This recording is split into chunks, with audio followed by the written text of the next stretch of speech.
what's up, everyone? It's Joe with Raised by Wolves. Thanks for tuning in to this episode. But before we get into this episode, we have a special announcement.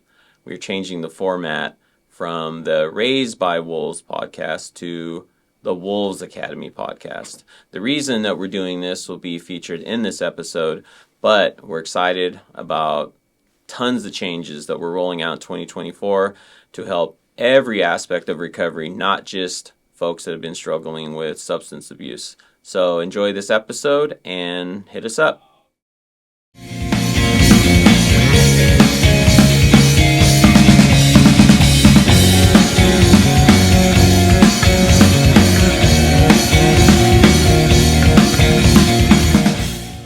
Hey, what's up, everyone?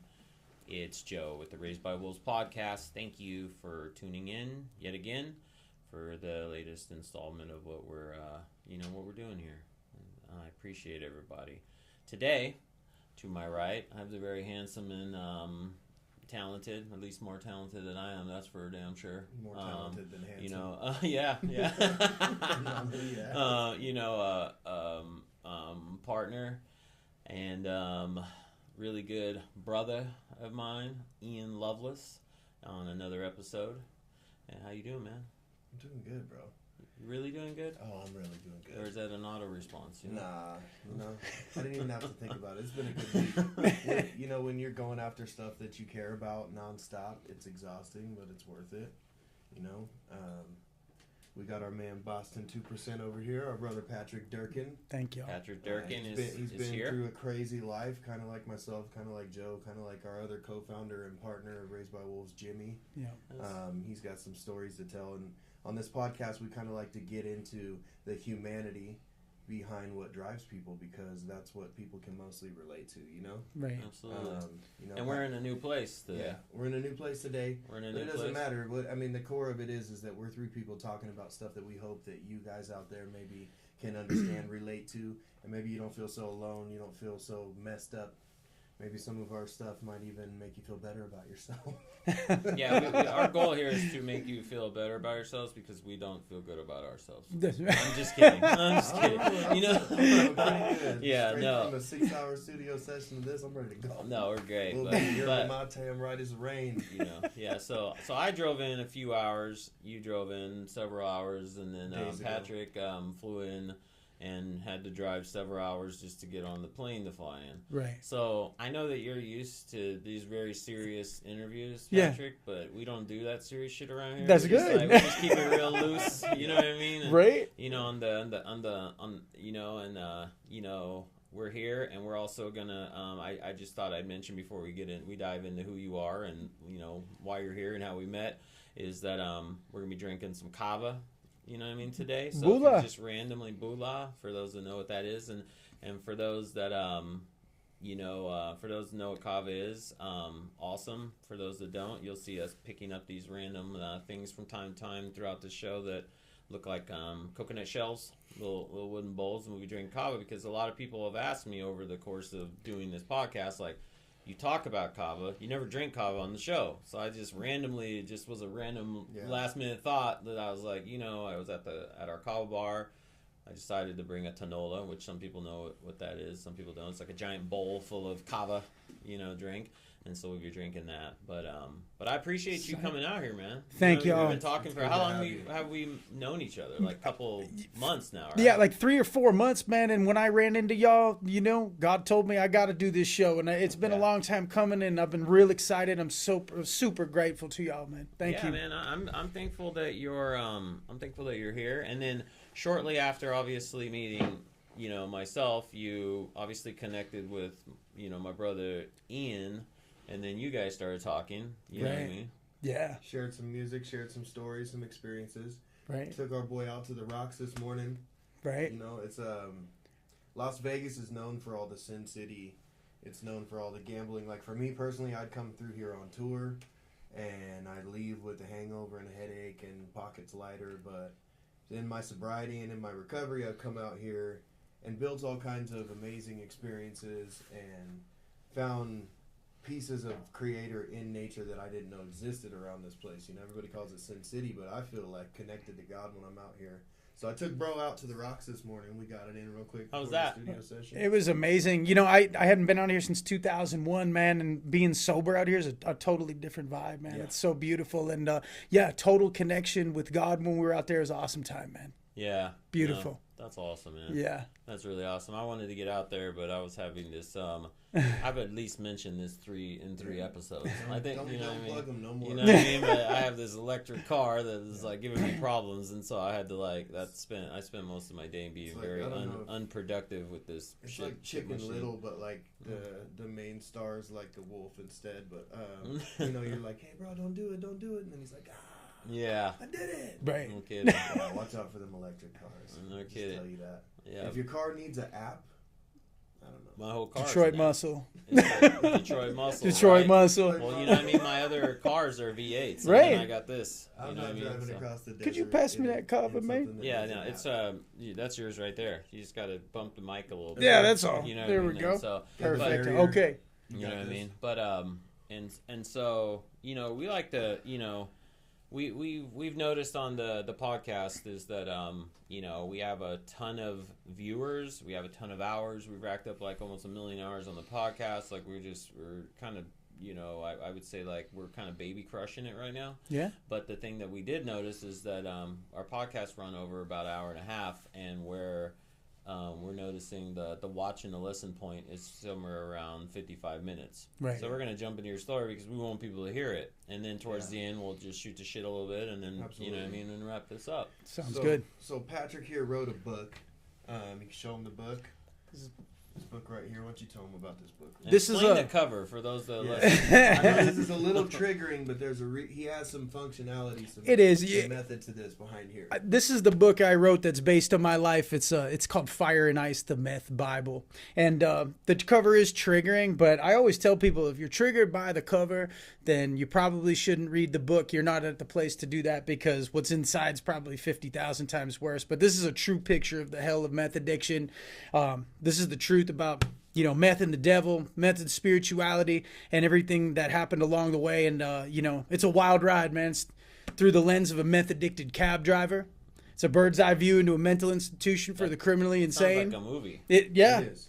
I mean, For sure. Yeah. Huh? every chapter could be a Netflix episode for sure. That's wild. And what's actually on the cover for those listening? And you said it's triggering. Like, just to kind of explain it. I mean, it's a syringe and a pipe in the shape of a cross. And, you know, that's where God found me. Yeah. That's the truth of the story, as vulgar as it is. And I wrote the story in the manner I did, and as truthful and honest and brutally raw as I did, because God saw all of it, man, and I wasn't too dirty for the Lord Jesus Christ, and he saw it all. He saw all the madness, the orgies, everything that's in there, and he still came into hell to come rescue me, and he saved me anyway. Yeah. You know what? Do you believe the statement that no one is too far gone? Absolutely. I mean, I was the worst case scenario. I was, you know, we'll get into the story, but I was as bad as it gets, and today life is better than it's ever been. So there's hope for literally anybody out there, man. Man, Yeah. we're well. I'm sorry, Lee. You No, it's probably good. You touched on something I want to bring up because we've Sure. talked about it in previous episodes. You'll notice when you watch these podcasts, there's a few reoccurring themes, and a lot of it comes to a point, whether it's God, whether it's Christ consciousness, you know, whether it's Creator, whether it's your kids, whatever. But it's you find this place to beat your addiction where you allow yourself to feel connected to and surrender to something that is bigger than yourself. Because we in the flesh is fully addicted to this stuff, and the ego is fully addicted. So in order to break that, it takes this cataclysmic event, and you can either choose to be that cataclysm or it can take you by storm. And if you don't make the choice, you're going to get really messed up along the way. You're going to get dragged behind the horse, so to speak. Right. And so for you, you know, Christ consciousness is something that got you out of it. And it was you surrendering to something bigger than yourself, because you alone, me as a junkie, I didn't have the power to do it, dude. I'd still be, you know, fixing up in dirty bathrooms right now and just fucking off my whole career and all my dreams if it wasn't for me finding a connection to the Creator Spirit that was within me. So it's really powerful because when I talk to you, you continue to give it up because you know that it was beyond yourself. You found this strength and this worthiness that you didn't even know you possessed. I feel like there's a lot of people out there that could really benefit from understanding how that works. The name of Christ scares a lot of people too, and a lot of people It'll flee. make people close their ears off because of some messed up things that have been done by people who have never experienced. And religion wounds people a lot of times. Absolutely. And I want to be clear about this. I was not looking for God. I was actually in the opposite. I was in the throes of a major 2-year-long suicide attempt when this all happened. And I was using drugs to do it, drugs and alcohol, since the time I was 13. And we'll get into that. But I wasn't looking for God, and he came anyway. And sometimes he leaves us no choice. Like, if something's part of his plan, even if you want to fuck it up your best, you can't do it. Yeah. There's no stopping it. Yeah. When you talk about, because that's obviously important, is the origin story, is where you're, where did it start for, like, where'd you grow up, and where did you, if it's a 2-part question, where did you find mind altering substances, and at what age, and kind of walk us through a little bit, like, what your early life looked like and how you were exposed to that.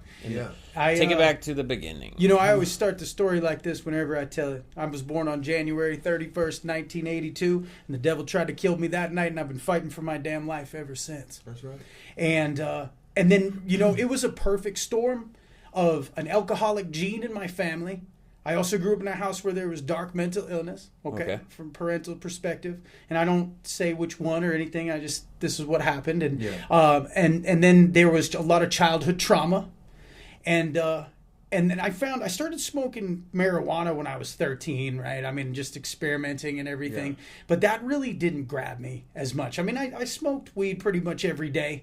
It was the answer to my problems at the time because it's where I found that getting out of my reality. Where was this at? Like, this is in Boston, Massachusetts. I'm sorry. So you were a kid in Boston. On the East Coast. I'm in Boston, Massachusetts. You're exposed to a lot of darkness from your parents, which makes you feel powerless. You don't have control over it. Smoking weed is a place that gives you a little bit of control. Yep, and it gets me out of my reality. Okay. And it was innocent enough, but for me it was to a different level because I was experiencing a lot of child abuse. There was violence and things like that. I just didn't really feel good about myself, and it started as a traumatic thing. And I started self-medicating with anything I could. Well, you started adopting those ideas. When I did an episode and we had JC Coates on here. Right. And, he said it really well. Like, these ideas are being programmed into you. These ideas are forming, and you're believing these ideas, and they're forming your identity. Right. This is who you are. I'm not enough. Why am I not enough? Oh, but if I push this button. I mean, I can relate. My childhood, I dealt with similar stuff. And my dad drank a lot.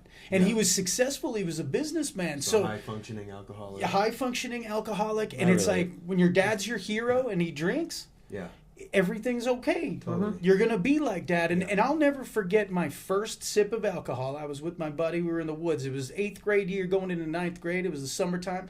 Boston, Massachusetts, under a canopy of beautiful green leaves. Summertime, I think it was in August. And we had a gallon of orange juice, and we dumped half of it out. And with the other half, we put vodka. Cheap Underwood and Pierce, $10 of a half-gallon vodka. And I took the first sip, and I remember the thought, and I put this in the book that's based on my life, is that it hit my stomach and a chemical reaction took place inside of me. Yeah. And I remembered like closing my eyes and all the trauma, everything drifted away. Totally. And I remember thinking a thought and I could hear my own voice. I said, that's what I'm fucking talking about. I want to feel that for the rest of my life. Yeah. And I'll be damned. I was an everyday vodka drinker after that. Yeah. Even at, how old were you? Plum cold at 14. 13, 14? Yeah. 14. That freshman year of high school, I was already a full-blown alcoholic, everyday drinker. Yeah. And it became a problem. And I started to see the signs of alcoholism really quickly. I mean, it was like 0 to 100. And hard drugs came into the picture right away. Where I grew up in a very white, affluent town. I mean, cocaine at 14. Yeah. Heroin at 14. Oxycontin. All kinds of pills, benzodiazepines. I was taking anything that I could get my hands on because I just remember being suicidal my whole life. Yeah. So it was a medication for me, and it was bad medicine. It was the wrong kind of medicine. Were your friends that you hung out with, like, experiencing similar things? Like they were egging you on, like it was like a you know, they were fueling the fire too. Cypress Hill, Tupac, Biggie Smalls, soundtrack to our lives. Everything we listened to, everything we programmed ourselves was all about drugs and alcohol, violence. So that played a huge role. The music I was listening to that affirmed what you were already feeling from your home life. You were already being steered that way, so the enemy was already whispering, and then the emotional content, emotional diet you were taking in was affirming all that stuff, and it made you feel seen, huh? Absolutely. Like you belonged. And absolutely. And the other thing was I was really into like the fat comedians. Like Belushi, Chris Farley, Sam Kinison. I mean, everybody who was a drug addict, and a lot of them were dead drug addicts, and I idolized these people. Chris Farley. Motley Crue. I mean, everybody I put up on a pedestal in my youth was a stone to the bone drug addict alcoholic, and that's what I wanted to become. This was more of a purposeful mission at this point. Totally. You know, and I got attention and out of myself by making other people laugh. Man, I was the class clown by ninth grade, and it was like I would seek approval of others, and if I felt like I didn't fit in, I would make you laugh, and then I was immediately accepted. So it was a really dangerous combination of situations, right? Yeah. Yeah. Especially if you feel like you're not enough. I can relate to that. I hid behind comedy a lot in school. But you're not very funny. I'm just kidding, man. I'm just kidding. I know. Unless you look at me.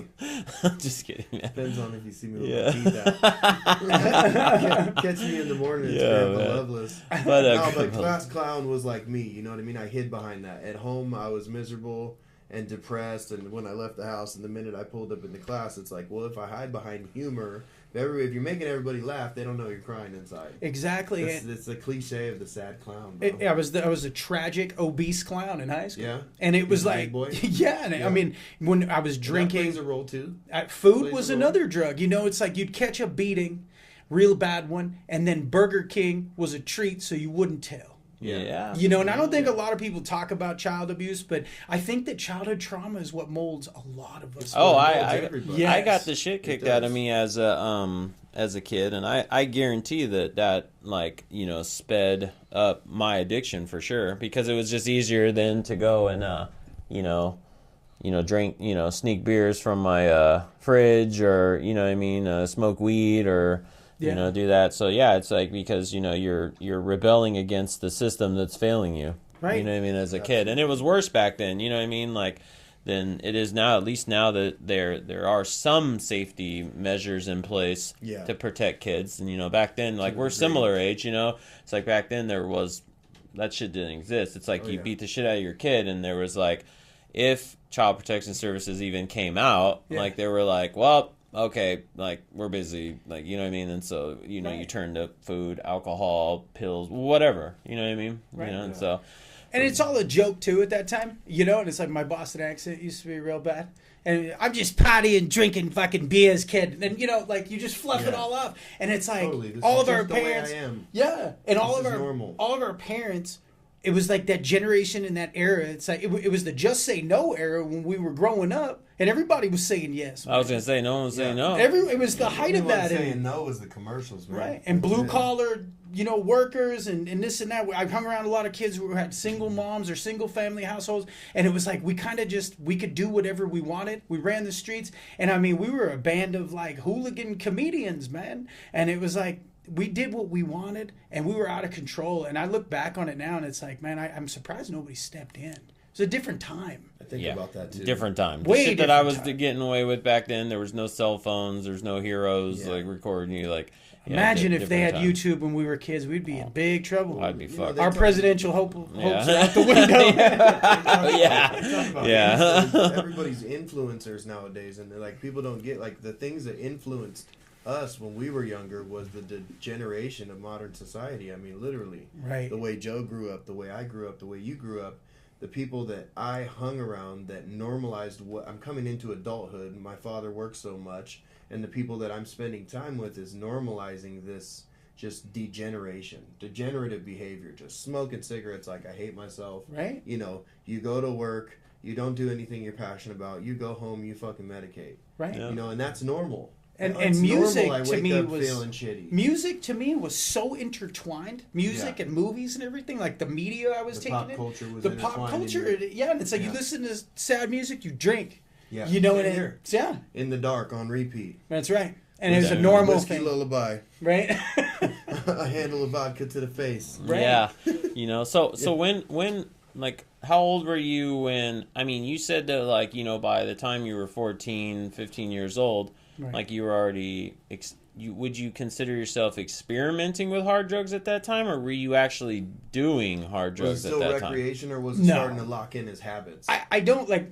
Look at the size of that book. I don't do anything halfway. It's Yeah. everything's an extreme, and it was always like that with drugs and alcohol. I mean, when I found drugs, I dove head deep into those too, as much as I can get, as often as I could get them, and it was that was a problem too. And I my relationship started to suffer. Like I couldn't have a girlfriend back then. Yeah. I mean, I had girls around, but nothing that could last because I was a full on alcoholic, falling down drunk, making a fool out of myself. Totally. And girls, let me know if you agree with this statement. Girls think that that's cute when it's kind of the occasional thing, but when you're drunk all the time, girls, Yeah, like they get good it. girls that I should Right. say, are kind of like, Right. I remember like I had tattoos at a very young age. So it's like, I remember like having girls around that were like 14, 15 with a bunch of tattoos. And like even my parents that were train wrecks were like, these girls are shady. And I'm just like, that's the pot calling the kettle black. You know what I mean? Like, it's like, but so I mean, kind of,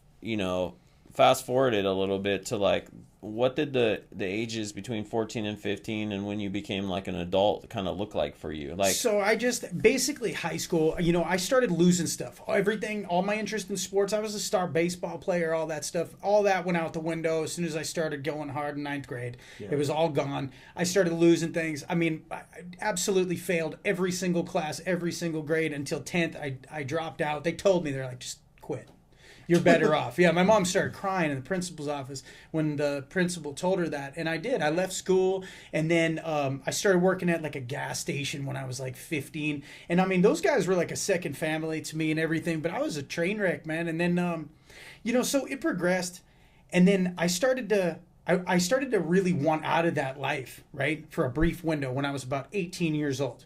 So I was working at the gas station. I didn't want to live at home anymore. I was miserable. So I came up with a plan. I said, I'm going to get my life together, and I'm going to train, and I'm going to lose all this weight, and I'm going to go into the military, bridge over, because ironically enough, and you'll see why it's funny later, I wanted to be an undercover narcotics agent for the Boston Police Department. because you felt like you knew drugs? Yeah, I was just like, hey, we might as well. This will be an easy segue. You know what I mean? Fuck.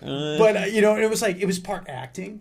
That was attractive to me. Like I wanted to be somebody else, and I thought that was cool to be undercover. Create this new identity in this thing where you Right. could justify your behavior. Right, Yeah. and I'm so glad I never went into law enforcement because it would have ended really, really bad. We wouldn't be sitting here. It would have been like bad lieutenant. Be interviewing you through a window at Right, prison. Exactly.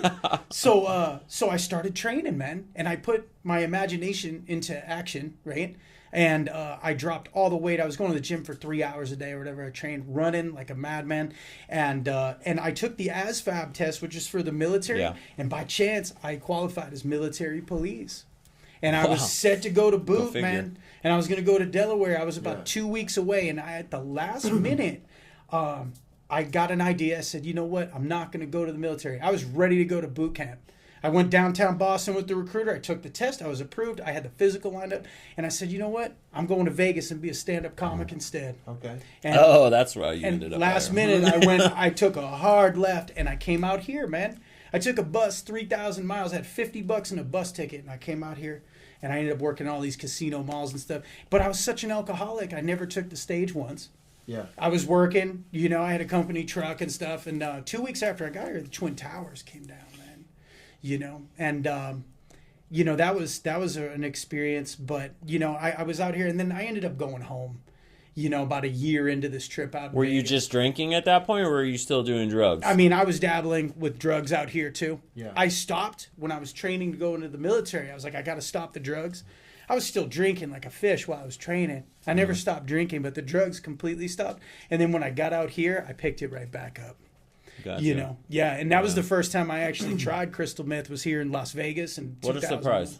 Yeah, and it was wild. I mean, that was the strongest. I mean, even to date, that was the strongest crystal meth I can ever remember trying. Yeah. It was Wait. window pane, they called it. Yeah, Window pane. Yeah. Yeah, that sounds scary. it was glass. I used to sell it when I was younger. Window Yeah. pane. Before I ever did dope, I used to sell pistol. You drop 10 pounds in 3 days, man. You wouldn't eat nothing. And you don't understand what you're doing when you're young. It's just like one of the big homies is like, oh, bro, you're really good at selling weed. You know, I know you want some new kicks. I know you're trying to do this, trying to do that. Like, what's up? Yeah. And you don't realize it until all of a sudden your clientele starts to wither. All of a sudden they're pulling up with radios and shit. And you're like, okay. Exactly. There's something here. You would think I would have got the memo. Knocking down your door at 2 a.m. to sell you a bicycle rim. Yeah, right. You would think I would have got the memo, and 7-8 years later, I would have never tried shooting it up. But yeah, that's scary. That's scary to think. On we go. Yeah, on you go. So when you were out here, for the context of the story, you're out here, you're drinking like crazy. You came out here to be a stand-up comedian. That didn't work out. Right. You tried crystal meth, so you're dabbling in drugs, and then you say you end up going home. My dad was going through a divorce with my mom at the time, and he asked me to come home. So I went home and I lived with him, right? And I ended up driving for like his corporation, like all the guys who would drink at that company. So I would sleep all day. I would get up, I would drive these guys to the bar and stuff at nighttime, and then they would pay me in beer, room and board, and they'd feed me and all that. So I mean, my job was driving people around, to bars and stuff, and that's what it was. And I sunk really deep into alcoholism. Then I was super, super cut off from the world. Those guys would be at work all day, and I would stay up drinking all night, and then I'd be alone. So I'd be sleeping during the days while they're all at work and everything, and I didn't have any friends. I was just completely isolated at that time. So it got really, really bad. And I turned 21 on a Friday night. Now I'm 21 years old. I turned 21 on a Friday night, and I was in my first of 9 treatment centers on Monday morning. And that's a real story. And by the time I got to that... Because of alcohol? Because of alcohol. Yeah. I mean, I was falling down drunk at that. I was living in Keene, New Hampshire, outside of Boston when I went back. So, 45 minutes away or an hour away. And I was like, had a wood stove. I mean, I would fall down the stairs. I almost broke my neck. I was falling down drunk. Like, that's a real thing, that term. And I mean, I've been there. Contusions. Are dragging. Yep. Yeah. Bruises all over my head. I mean, big lumps all over my body. I wouldn't remember how I got them, blacked out drunk. And, I did that for a little while, and then I went to the first treatment center. And by the time I got there, when they did the blood draw on me, I was 21 years old. And they told me, they're like, if you keep drinking like this, you won't make 25 years old. They're like, this is one of the worst blood tests we've seen out of anybody who's ever come through here at your age. Damn. Yeah. So there's a lot of self-hate and self-destruction going on in your drinking. Your drinking is highly self-abusive. It was a suicide mission from day one. I can relate to the slow suicide. It's like, you don't want to just instantaneously break everybody's heart, but you don't want this reality. You're not happy with yourself, so you just have this open wound and you're just pouring liquor on it. And then it continues to cause destruction in your life because you're just destroying yourself. Right, and then life gets worse. Yeah. It's a vicious cycle. It's like I hate myself, then I drink to forget it. I do way more stuff, and it just keeps compiling. I had so many groups of friends because I would have to hang out with them on Monday, Tuesday, them on Wednesday, Thursday. I'd have to go around a whole group, a circle of people because people got tired of me really fast, and I had to wait till it wore off to return. It's like, and I did the same thing with bars, man, getting thrown out. I was a really bad drunk, and I could not stop, man. And when they told me that at 21, you would think that'd be a wake up call to stop. I mean, you're gonna not at 21. The gas, bro. You just got legal, and the worst thing about alcohol, I've talked about this before. See, with like for me, I've been addicted to a lot of stuff. I struggle with alcohol, but for me, heroin, was my mistress. You know what I mean? So I was able to walk away from it, and over time, I don't have to watch it. You don't turn on a football game and see a frothy, buttery looking spoon slow bubbling all romantic. You don't see that, but you will see that with alcohol. Right. Yeah. So it's always laughing in your face, and it's normalized by other people, and your friends who haven't struggled with it are like, "What? No, I'm okay.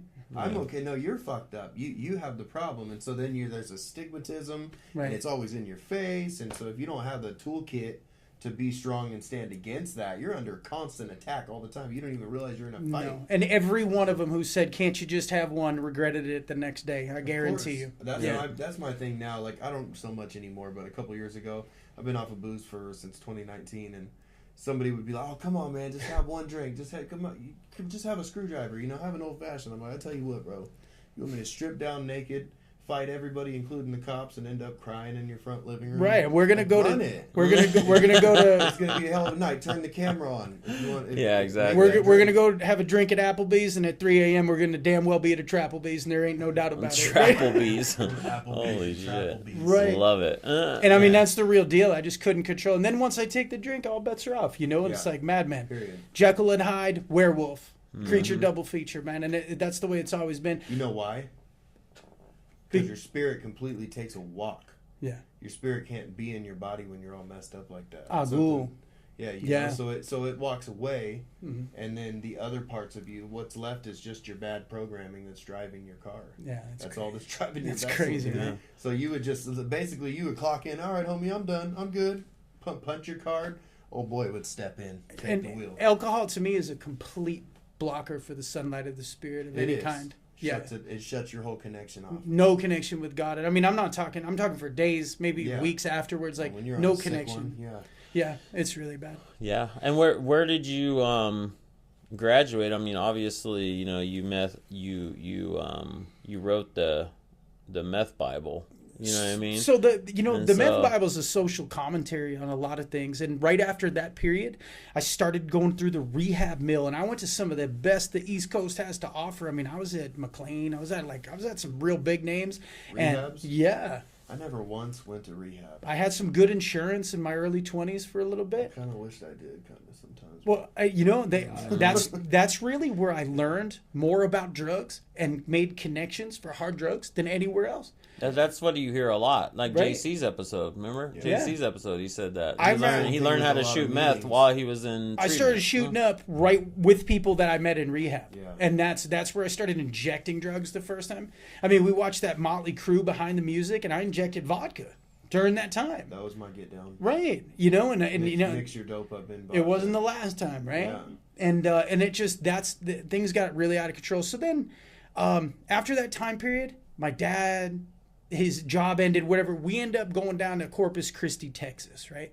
So this is now I'm about 23 or so, and we go to Corpus Christi, Texas. We inherited my grandparents' old house or whatever. My dad sold his house. We had a bunch of money, and I did not work for about a year and a half, 2 years. We played golf and we drank all day, every day. Went to the bar all night. And we were just, it was a sick relationship. My dad and me were best friends, but it was like not a father and son relationship. Yeah.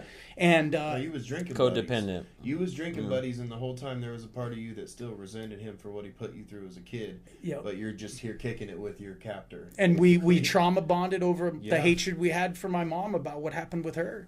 Okay. And it was like we bonded through pain, Yeah. and booze was the lubricant, and that's what it was, man. And Yeah. and then I got a really bad cocaine problem during that time. I mean, drugs your are dad using too? no, he No was he cocaine was for him? he drank only beer. Okay. He didn't even drink hard liquor. He was an alcoholic, you know, Yeah. but he had rules, you know. Okay. So He perpetually drank. I know a guy like that. right. His, And his catchphrase is "Have another beverage." have another beverage. Yeah. Then and he would always tell me, he's like, stick to beer, man. If you stick to beer, everything's gonna be okay. Until he, he changed his tune on Until that it's later not. on. Shit. I drink a 30-pack of beer and it's not okay. There's a whole other, Yeah.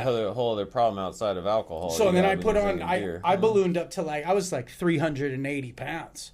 And the alcohol was saturated. And I was just I was depression eating. I have a huge food addiction too. Yeah. You know, pornography, cocaine. I mean, I was really bad. And I had a couple trips where I was geographical cure, going back to Boston, blah, blah, blah.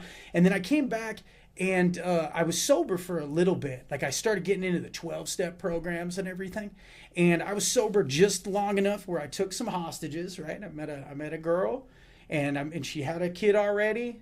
And I thought, when you're 25, that's what you do. You get married. Yeah. And I just got married because I thought that's what you do. And we started having a family, and I brought more hostages into the world, and I just became a nightmare. I relapsed. Yeah. In the middle of all that, I've got kids. I mean, I was detoxing when my daughter was born from booze. And you're battling the whole time because there's a part of you that wants to do a good thing. Yeah. Be there for the family, create a family. It's part of you that's in love, and then there's this, it's like on Dexter, the dark passenger. Right. There's this robber on your train, dude. And I could the whole never time have anything. He's over here just planning, plotting while you're trying. Right. So it's just this push and pull. Good intentions, but I could never have anything. But you were trying. Yeah. You were fighting. There was a part of you that wanted it, but With just all my didn't know heart. how to get there. Yeah. You didn't have that toolkit. It wasn't given to you. No, and I mean, my whole life, for the majority of my life, I've been a scared child trying to make sense of a very cold and angry world. You and a lot of people. I think I say that, I tell somebody that I'm still a kid running from my past. Like, I'm so paranoid. Like, I'm an overachiever at everything I do because I don't want to, there's no way in hell that I'll ever be broke again. Like, I have a crazy resume. I have a master's degree. Like, I run a publicly traded company. Like, I can go make, 250 to 500 grand at a job if I had to, but I still have dreams of me going back and, being broke and living in Muscoy. So it's like, it's like fucking weird. We're always going to be doing that. And though. God didn't make mistakes with that in us when He created us. That's what it was for. It was supposed to be channeled properly, and that, I think we fucked up where we put the energy and the mentality. Because this is, now or the intention. It's a gift. This is my personality is a gift now, not a curse, because it was just a paradigm shift. Yeah. But at the time I didn't know that. I didn't realize how small the mountain actually was to get sober. I looked at it and I said, there's no way. It seems so big because it still got a hold of you. It was a shift of thinking only. Yeah. And when that changed, everything changed. But this was still, there was years and years. So I had a beautiful career on the Texas Gulf Coast. I was a businessman. I've been in sales since I was 14. I was a woman's shoe salesman. I was a supervisor at 15. I've done millions and millions and millions of dollars in sales in my life. I never got to keep a lot of it because I was a drunk and I made it for other people. Yeah, I never did. You made it you were working for the next guy. I could never be an entrepreneur because I was so unorganized. My life was just an absolute train wreck. I could never do anything positive, but I could work enough for somebody else to where I'd make them money, then they could manage it. So I was in the vacation rental business. I would rent $1 million beach homes. I had some little kids. I drank every single night. I was sober 1 year. And in the 1 year that I was sober, when I was married in the early days of that career, that first, I think it was the second year in, I built such a reputation that it rode through 10 years of my bad behavior. And I was making the town so much money in tax revenue. I was getting pulled over for DWI left and right. Cops would let me go every single time and they'd drive me home. Yeah, and it was in Port Aransas, Texas. Yeah. And I wrote some inspired work in the book about that too. And, I sank my truck down in the weeds. I didn't know how to drive a stick. And I was running from the police SWAT helicopter. They surrounded the house. And I got let go, man. Not even a speeding ticket. What the hell? Yeah, and I no charges, man. No charge. I had a loaded 12-gauge shotgun. Get a lotto ticket when we leave here, bro. Right? I I had a loaded 12-gauge shotgun underneath the bed with deer slugs in it, and I cocked it, and I was contemplating not going outside to surrender. And then somebody showed up and talked to me. They're like, "Hey, this doesn't have to end like this." Cops were outside, and I slid the gun underneath us and called the lawyer. And I went to jail, and I ended up, I beat the ticket. The $200 ticket they gave me, I beat the ticket. Wait a minute.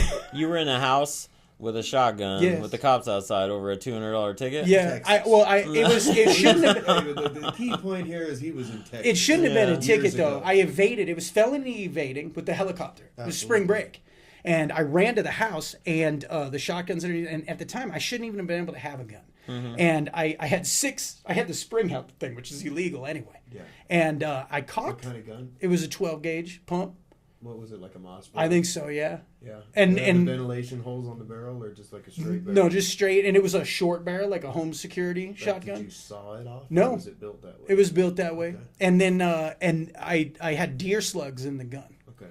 The big, huge. Yeah. And I had those. So I threw the gun underneath, and like I said, I didn't get in any trouble. They gave me a ticket for hitting a fence, and I beat that ticket in court.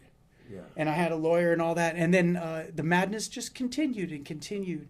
And when did meth really come into the picture? So what happened next was I gotten beaten in 2 bad business deals back to back. Somebody made me Texas? Yes, in the vacation rental business. Yeah. And I was just super prideful, super full of ego. And I boxed myself in. I would jump from one company to another, millions of dollars in sales would come with me. It was very unethical. I was just really not a good person, man. And they got my clients on this one, and they fired me. and my spouse was working with me at the same time. I went from making a decent wage to making nothing, and then her wage was gone too. And I was messing around with crystal meth at the time, just very, very small, 20 bags, snorting. So if anybody out there is dabbling with crystal meth and you're snorting $20 sacks, this is how it progresses for most people. And it's not just me. Everybody that I talk to thousands of people in recovery from meth, and we all share a very similar story for the most part. Everybody starts off snorting. I'm just partying. It's kind of a sexual drug, and people get into it for that. And it's fun at first. And if meth wasn't fun at first, and if it was just your teeth falling out, and if it was just crimes and the bullshit that we hear about that are horrifying, the mugshots and all that, where you see people deteriorate, if it was just that, nobody would do meth. And the greatest trick the devil ever pulled was making the world think he doesn't exist, right? And that stuff, that is true. That's a part of it. But where evil gets its hooks in you with crystal meth is in the very beginning, where you're going through the fun times. So you're getting an endorphin rush. It's boosting your serotonin. There's a chemical reaction happening that's causing a spiritual reaction. I think they say sex is like 80, released in your brain, and a hit off one pipe, not injecting, is 1,200. Well, like an oxytocin hit. Something like that. It's very similar to oxytocin, what amphetamines gives you, but it boosts your serotonin, gives you an endorphin rush. You're opening the valve. And there's an adrenaline rush that goes through it too, and there's a little bit of fear involved too, so there's a little bit of cortisol. Right. So you got a cocktail happening inside of you, and then mix that with the emotional, spiritual stuff that leads you to that point where you're going to pick this stuff up.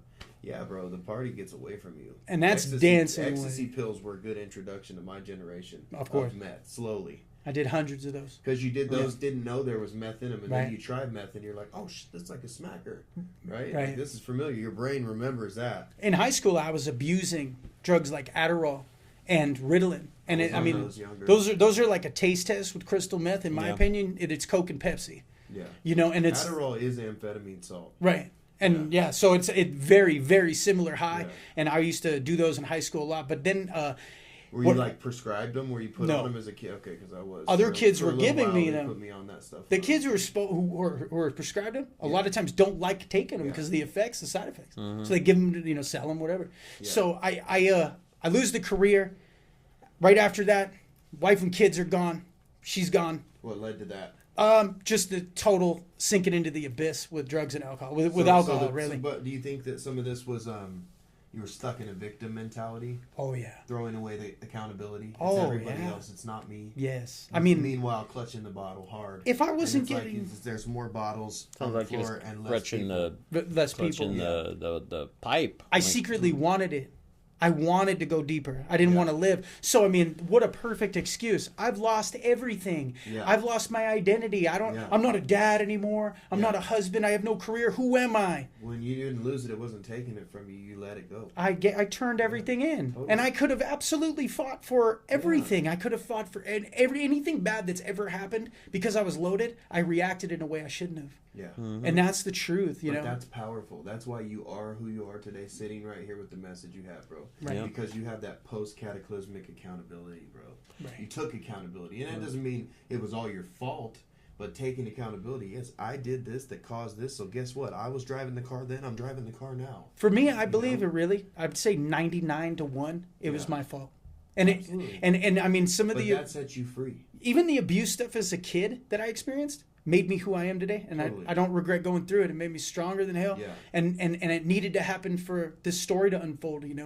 Mm-hmm. And so I did reinvent myself, and I moved back to I was 45 minutes away from Corpus Christi. Okay. That name of that city where this takes place, by the way, literally means the body of Christ. Yeah. Okay, so I'm there, and I move it back in with my dad, right? Party time's gonna roll, but this time, and he doesn't know that you're dabbling in the harder shit. No, he doesn't know about the man. Why the family left you and everything. Yeah, so he's like, "Oh, come here, we're gonna drink about it." Yeah, and we're gonna drink about it, and we're gonna, you're gonna be okay. You lost your career, and it was basically like, "Fuck those people. They don't know what they lost," and So I just warmed right up. He's hyping you up. He's like, "Come on, come be a victim with me, bro." Yeah, he put the batteries in my back, and I went full marching on into addiction. But I brought this meth problem he didn't know about. Yeah. Okay, so I get there, and by chance, and when I say by chance, I always mean by God. It was a plan. I became a nighttime cab driver. And my cab became quickly a rolling felony, man. And I learned that I could do certain things to support my drug habit. Under that guise, I started to give people safe passage, okay? Yeah. The taxi was a very safe way to transport people and things under the radar of law enforcement. And my main clientele was pimps, prostitutes, boosters, money printers, people that would do counterfeiting. And the big one was drug dealers. And I mean, that was who rolled in my cab. It was every lost soul just cruising through the neon slime of the street, all hours of the night. And I worked from 7 at night till 7 in the morning. It was a 12-hour shift. Yeah. And it was absolutely perfect for what I was into. Yeah. And I loved the grime of it. And I loved the debauchery that happened at night in the taxi. I mean, that show, Taxi Cab Confessions, is nothing into what reality really is. You're taking the broken souls of the city most of the time around, you know, and so, you know, it was like that, and I started getting into the life dope game. Yeah. I'm this, and that's forming this identity of belonging again. Right. You lost everything, lost your family, but here's a place I belong, so I'm going all in over here. Oh yeah. And the reinvention. I mean, Patrick turned into Boston. At the time, my accent was way worse. Yeah. You know, and I became something and someone completely new. And after losing everything, I suddenly became a part of something where I felt very important and special. Yeah. And that's the big deception of the dope game, is you invent this character. Yeah. It's not me. Now, I was never those things. I'm a guy who 2 years before, even though I was drinking and doing drugs myself, but I wouldn't let you in my minivan, you know, with the car seats in the back with a half a joint. Yeah. And all of a sudden, I'm in my personal car, and there's a duffel bag full of stuff in there. Yeah. And in that state, I mean, if you have the wrong amount on you, you can go away for the rest of your natural life. Oh, yeah. Mm-hmm. So like that Billy String song, Dust in a Baggie. Dust in a Baggie. And, you know, it's like there was way more than dust in that duffel bag. Oh, yeah. So it's like it desensitizes you. Risks. Yep. Huge risk. And that's how powerful the drug is. It's totally. All bets are off. There are no limits to what you will do. Well, plus this is a new character you created. So this new character being limitless makes you feel powerful and limitless. And the drug itself made me feel invincible. Yeah. Full-blown sex and pornography addict. I mean, full-blown. Yeah. And I detail that. I think sexual addiction and meth addiction go together like chocolate and peanut butter. Well, yeah, the oxytocin, endorphin rush, dude. It all comes down to our chemical makeup. Right. And then whatever's going on in your heart and your life at the time, and then it seals the deal. Right. You know, I got to get that again. That's a button I can push. Right. Push this button, I feel that way. It's like a Slurpee machine. Yeah. And it's just never ending. Yeah. I mean, pornography in the background, like it's elevator music, 24 hours a day. It's just, you know, trap house living is what I call it. Inundating yourself with that. So just crazy. Feeding that monster constantly. Yeah. Everyone is sleeping with everyone. Mm-hmm. And that is not an exaggeration. I mean, it's like there's a whole, somebody told me when I first got out there in the game, the guy was like, the tweaker counterculture is a very strange place to be. And he wasn't lying, man. I mean, I ran into some very evil things when I was out there. Yeah. And the book details this. And the reason why the book's so popular is it goes into the spiritual side of meth. And I don't glorify it when I say spiritual side. When you're dealing with spirits, the spirits that you're going to find in that world are exactly what they sound like. It's called the devil's drug. That's what it's known as. And if you're going to fuck with the devil's drug, that's what you're going to get. I think it shows you the shades of what people refer to as the devil within yourself. Right.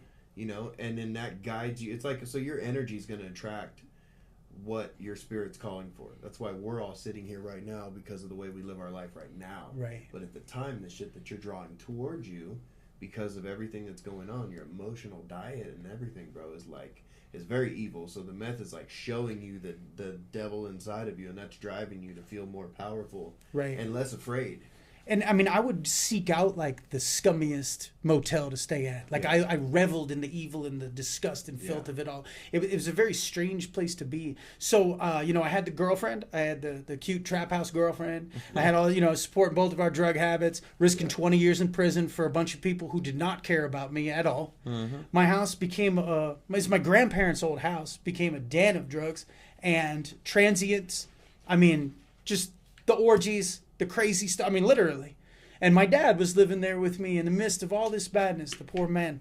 I took a major hostage in him. And instead of throwing me out, he knew I was too sick. And he was like, what would happen to you out here if I let you go out? He did not turn his back on me. And it was one of the greatest hurts of my life, because if he had thrown me out, it wasn't about me. I wouldn't have hurt him the way that I ended up hurting him, and I can never get that back. Yeah. So, I mean, it got progressively worse. Well, he enabled you. He enabled me bad. But that's what he did. He enabled himself, and Right. he enabled you, and you enabled him by being a part of it. So it's like, I mean, yeah, you're going to have some regret about it.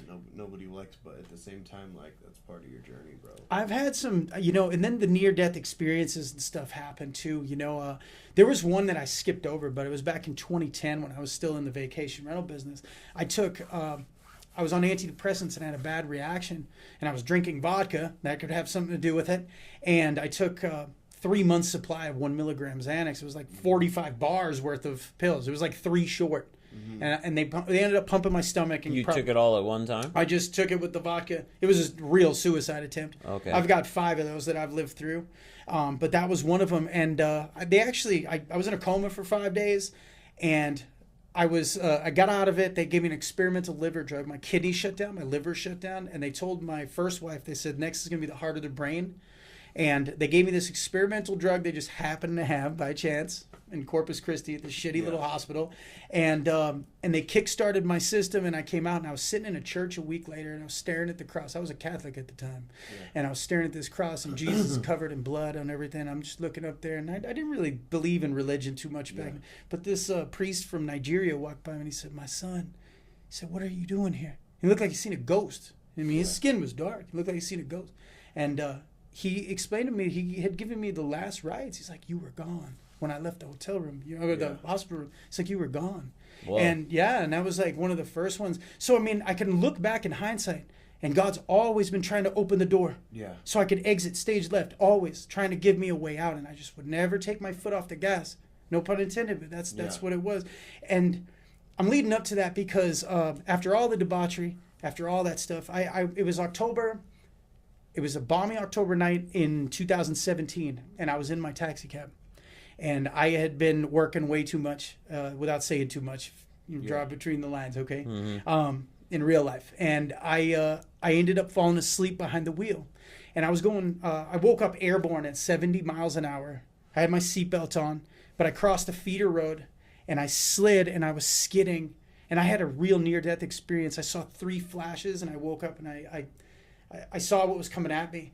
And it was like when they say in the movies, like slow motion frames. And the first one was, "Oh shit, that's concrete." The second one I saw my daughter's face. And then the third one, I made peace with God. And I knew I was going to die. I mean, I was going really fast. It all happened really fast, like during... Slow motion, but it was like this. Yeah. And I saw it, and I had my eyes wide open for impact. And it was like a nuclear weapon went off. It was like a hot flash of white light. And right before it, I felt something like this on my shirt, dude. Yeah. And I was not crazy. I was not in psychosis at this point. The story's in the book that's based on this, and it's a really crazy story. But I hit that pole. I sawed all 5 ribs in half. I crushed my heel underneath, and I ended up walking away from the accident, man. But right after that, I had a spiritual experience. Like, I thought I was going crazy. And in my mind, I was seeing like a sign, and it kept flashing, "Find the others," and one was the big event. And I don't know what the big event means, but I know what the "find the others" means today. Like, I'm supposed to find the other spiritually gifted people and the people in recovery, in this movement that we're in now. Yep. And that had a lot of meaning through this whole journey for me. But I still had the girlfriend. I wasn't insane, but that was like a jumping off point. Girlfriend leaves right after that, and God starts removing things from my life, and we start going down this long, hard road into hell. Yeah. And it got more lonely and more lonely, and then it started getting really crazy, no pun intended. And I started going into what doctors call deep methamphetamine psychosis. It's a real medical term. Can I ask you, so what was your delivery method at this time, and how much were you using a day? I was smoking mostly, but I was injecting as well. I was an 8-ball a day meth user. Okay, smoking or shooting? Because I used to shoot an 8-ball a day for a while. I was doing both. I liked the combination of smoking and shooting. Okay. I was snoring too. They did different things to you, Yeah. And they both jack you up. different ways. But I'm just curious. We were doing hot rails too. The whole point of this is just, it's not to trigger people, but there's people that might watch this that have come off this stuff, and you got to realize that this drug addiction doesn't care who you are. No. It's a spoiled child, and it's not picky. It'll take you at the highest level, at the lowest level, in between, whatever. Your best day, your worst day. But it's like everybody's susceptible to this stuff. You could dip your toes in this for whatever reason, and you could say, I'm never going to shoot it, and then next thing you know, you're doing the unthinkable. Oh yeah. my God. Yeah.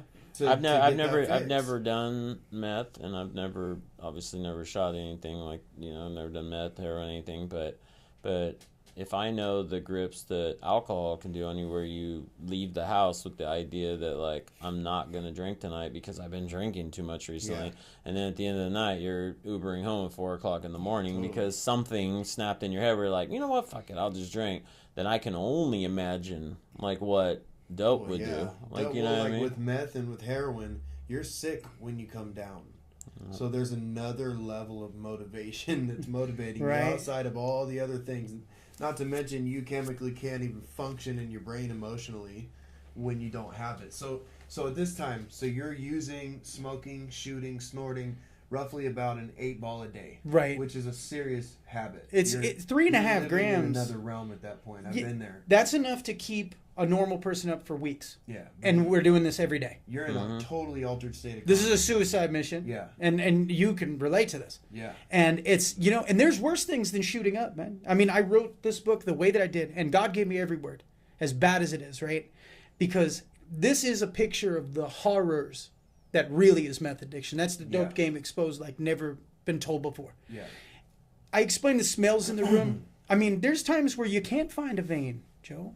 You can't, and you're not hydrating properly. Your veins are running in fear almost. Like you can see your veins literally moving from the dehydration. And look at all these healthy veins that we got now. I know. And a lot of mine are blown out, but you can see them still. And and it's like and I mean you're parachuting it. Yeah. Because I mean that was the most shameful. You just gotta get it in you. Yeah, you have $50 in the rig and it's full of blood. You're not going to throw it away when it's the last of your dope. Totally. But that's the sickness of the disease, man. And you shove it somewhere you're not supposed to. Yeah. And then you start bringing drug addiction to an animalistic level. Absolutely. Yeah. Well, you're dehumanizing yourself. Yes. The more and more you slip into it, you don't have your integrity anymore. It doesn't matter. Incomprehensible demoralization. I've been there, dude. Yeah. Shooting drawing up from your homeboys used cottons. Oh yeah. You know what I mean? Just all kinds of stuff that it's just like, dude. I used dirty needles off of my floor and did not care who used them. I had homeless people and everything go in and out. Didn't even bleach them first. I didn't even care. And by the grace of God, you didn't contract anything. By the grace of God, I was covered in the blood of Jesus, man. I mean, statistically impossible. I mean, I stopped counting at like 32 unprotected sexual partners in 1 year. Once this was all done, I mean, the stuff that I should have succumbed to blows the human mind, and statistically it's impossible for me to be sitting here in a lot of different ways. So I go into psychosis. It was methamphetamine psychosis is a snowball. It's something that starts gradually and it starts snowballing as you go down the hill into hell even further. And it started with like women would start showing up at the house, and I got it in my head, I'm like, someone's sending them. Okay, because I'm like, I'm good looking, Joe, but I'm not that good looking.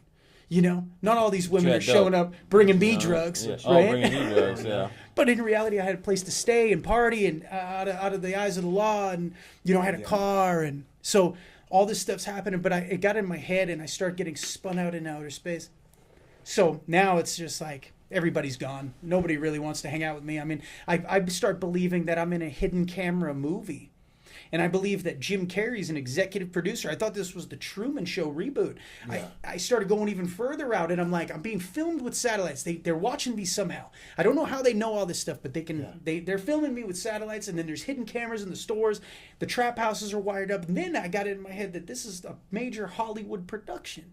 I've been selected for this movie. Yeah. And I'm just this 33-year-old tweaker.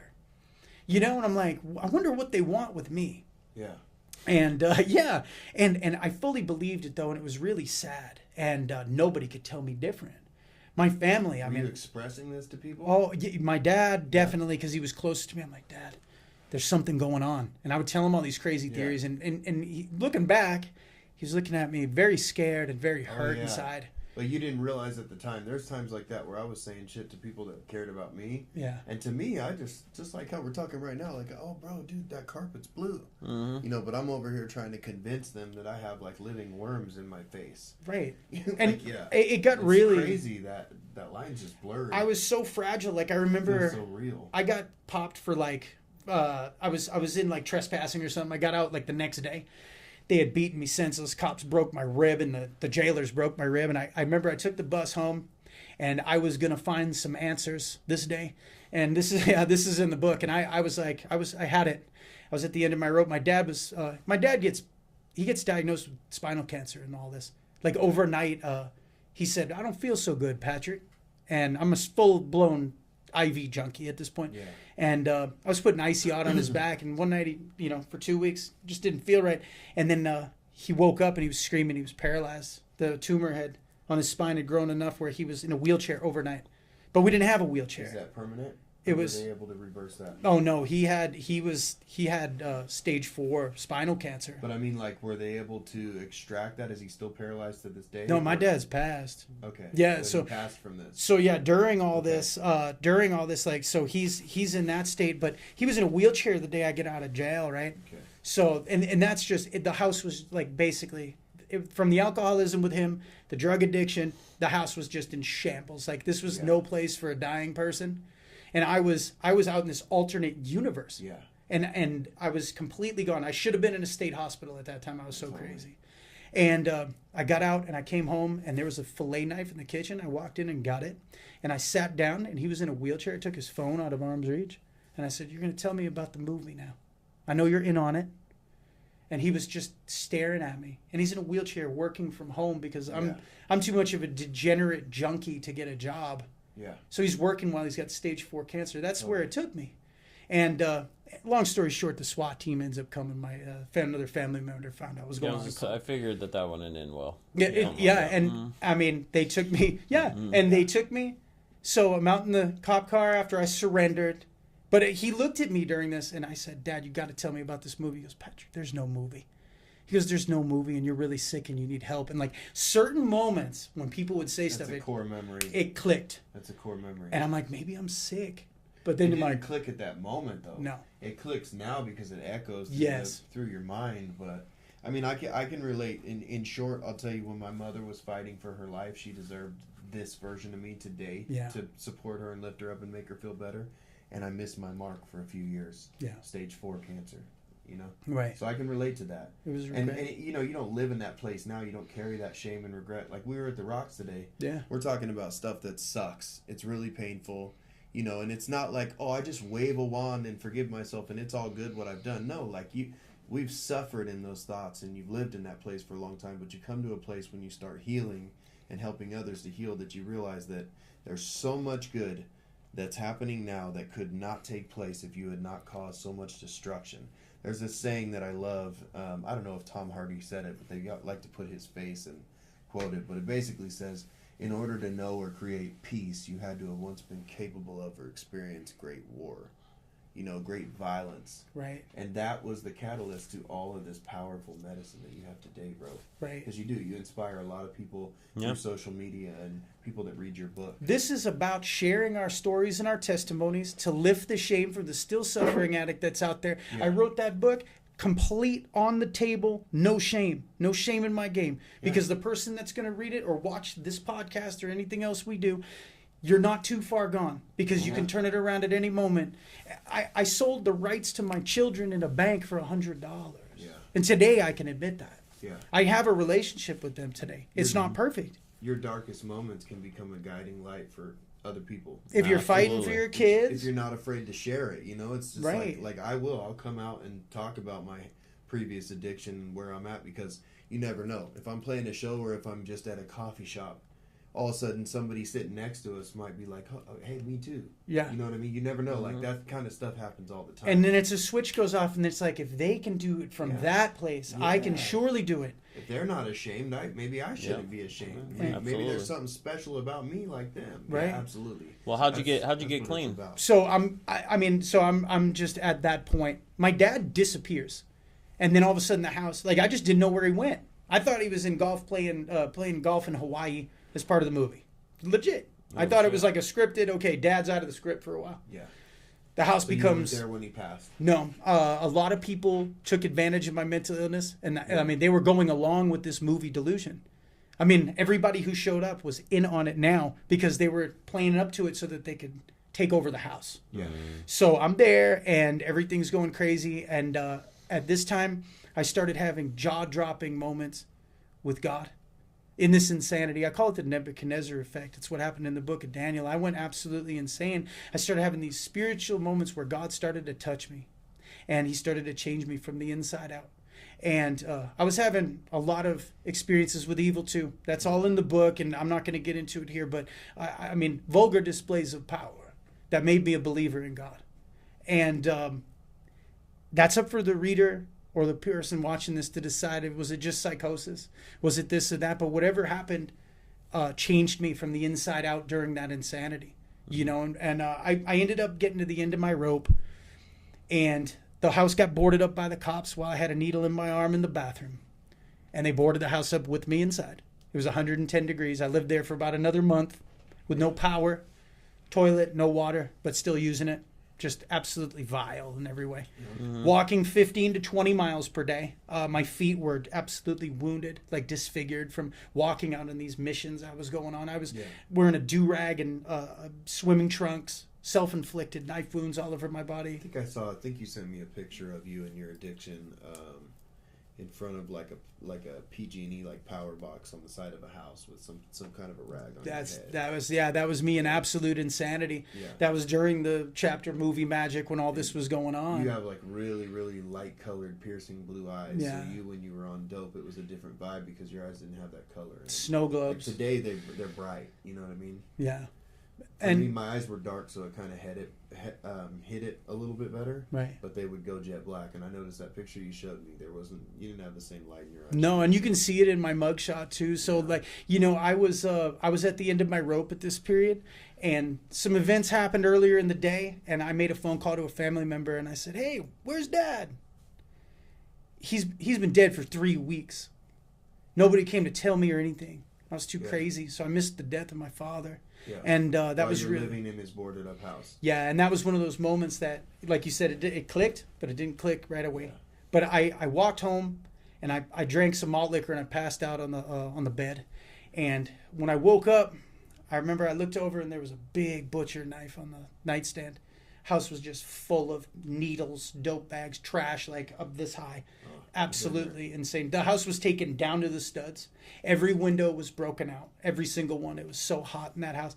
And I just said, this is it. And I remember speaking verbally to myself. I said, this ends now. And I took the knife and I stormed around about a block, and I went to a fast food restaurant, and I poked in the door and I said, this is not a robbery. Everybody get up on out of here. And they left, and I threw the knife on the floor, and I walked behind the counter, and I got me a cheeseburger, and I poured me a Coke. And I sat down and I waited for police, and I went peacefully. Because I went to treatment twice in the months leading up to this. In and out of psych wards, being arrested every 3 days, turned back on the street. The mental health system in this country definitely failed me because now I'm mentally disabled. Yeah. And I was a total danger to myself and other people. I should have not been let to walk the streets. And every 3 days, I mean, if the records, I probably got 10 stays at the hospital for 3 days. Yeah. And the cops kept turning me out. They just didn't know what to do with me. I'm waging war in this South Side neighborhood. Like, I'm banned from every. I'm in there doing stand-up comedy, thinking I'm on the stage in this movie. Insane, 'cause in California, man, I messed up a few times. They got my ass.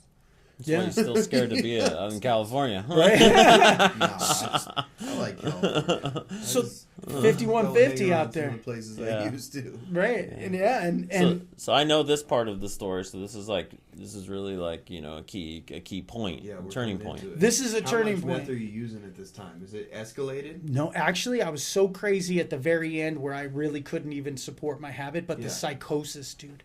But how much were you still continuing to have meth in your system though? You had to. Right? Yeah, I was using like every few days, but I'm gonna what go. you could get your hands on. Yeah, whatever I can get But is you were scraps. just so emotionally scraggled at this point. You're just like. I took it to such a level that I was spun out so far. I didn't need drugs to be in psychosis anymore. Okay. It's a thing. Yeah. So I went to jail. Your lack of sleep, lack of nutrition, everything combined too. Set your body in this fucked up pattern. I didn't sleep for the better part of 2 years, and that's a fact. I had a run of crystal meth. It was like over 800 days. It was like 700 and something days, I think, for sure. And I would sleep only when I got so exhausted where the dope wasn't working anymore. And I mean, I was full on trying to die. Yeah. And so I went to jail, and they charged me with 1 count of aggravated robbery. With a weapon, it's aggravated. That charge in Texas is 5 to 99 years. I had 3 counts of aggravated assault with a deadly weapon because the people were scared. Even though I was 30 feet from them, they charged me with 3 counts of aggravated assault. Those are 2 to 20 each. 3 people press charges. Well, 156 stacked. I went into Nueces County Jail. It was really hard time or whatever, and I'll just skip through most of that part of the story, but it was really hard time.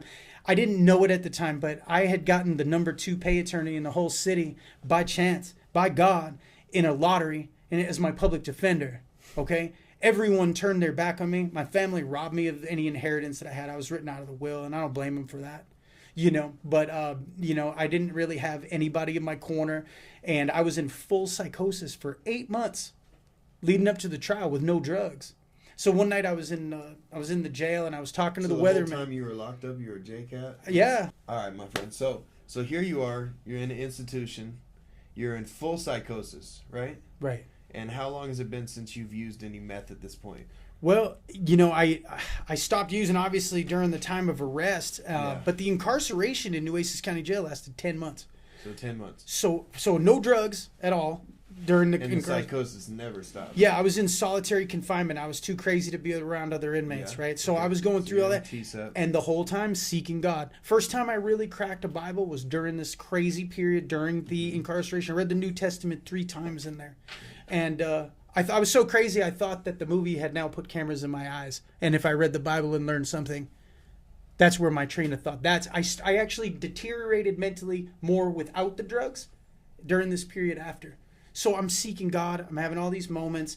And then I had my lawyer or whatever, and we went to trial. So I had the healing.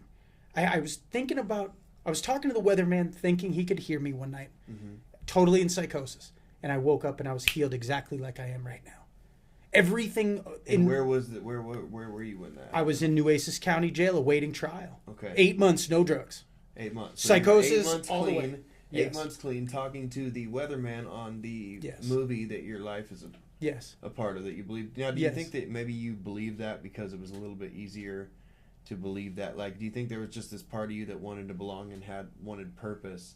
So do you think that kind of fueled your psychosis? I don't know where that came from. Narrative. I've always been a real big fan of movies. Okay. And I don't know. Maybe it was part of my ego. Uh-huh. I don't know. Or you wanted to feel like you mattered. Yeah, and I thought I was. You wanted to feel like all this messed up shit wasn't happening for no reason. So it must be some. The whole time this is all going on with my dad, with everything. I think I'm going to be the biggest paid comedic actor in the history of the United States. Okay, so you hyped yourself up. I'm going to be famous, and then you go down this dark road. I can relate to that. I was so crazy, and then so I get this healing, and then all of a sudden it hits me like a ton of bricks. In one moment, I'm looking in the mirror. My dad's dead. The house is foreclosed on. You're getting divorced. Blah blah blah blah blah. All this happened. And you're facing 156 years in prison or whatever. It's going to be a shorter sentence, but I was in a lot of trouble, and that really hit me. I'm like, holy shit. And my friend was out there, and I talked to him a few years later. He goes, I'll never forget the day you walked in the gym, man. I was in the 4P unit. I walked out there, and he looked at me. He's like, Boston, you don't even look like the same human being. I mean, yeah. And I walked up and I said, hey, man, I think I'm in a bit of a pickle. Yeah. And we were walking around the gym. I'm like, holy shit. So it was really no way out. And all right, so I flash forward. Now it's 8 months in. I have this awesome high-paid attorney. Like I told the guys on the pod, they're like, who's your lawyer? And I told them, and I might as well have said Johnny Cochran, dude. Yeah. The place erupted, and they're like, you got him, blah blah blah. And he was a pay attorney. We go to trial. My insanity defense was rejected. Okay, I want to explain that. 1% of felons who go in front of a judge and say they want an insanity defense get it heard. So 1 out of 100 people.